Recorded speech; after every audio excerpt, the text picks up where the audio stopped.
বীর পুরুষ। মনে করো ঠাকুর বিদেশ ঘুরে মাকে নিয়ে যাচ্ছি অনেক দূরে।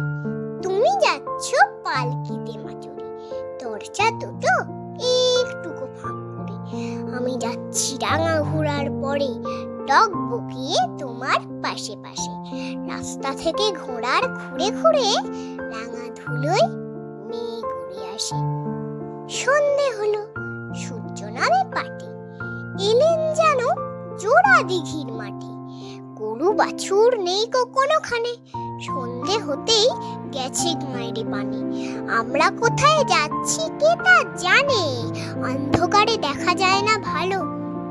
তুমি যেন বললে আমায় ডেকে, দিঘির ধারে ওই যে কিসের আলো।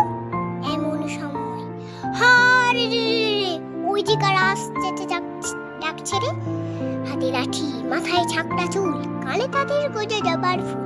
আমি বলি খবরদার, পাকা চাষিস যদি আর, এই যে দেখ আমার তলোয়ার, টুকরো করে দেব তোদের সিঁড়ি।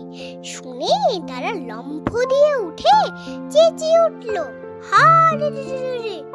আমি বলি চাষ দেখো কাওরে।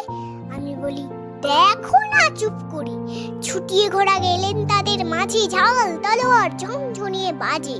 কি ভয়ানক লড়াই হলো মা, যে শুনে তোমার গায়ে দেবে কাঁটা। কত লোক যে পালিয়ে গেল ভয়ে, কত লোকের মাথা পড়লো কাটা। এত লোকের সঙ্গে লড়াই করে ভাবছো খোকা গেলই বুঝি মরে। আমি তখন রক্ত মেখে ঘেমে বলছি এসে, লড়াই গেছে থেমে।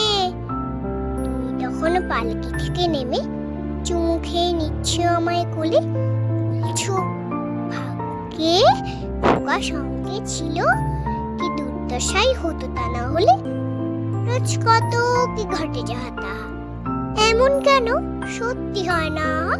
ঠিক যেন এক গল্প হতো, তবে শুনতো যারা অবাক হতো সবে।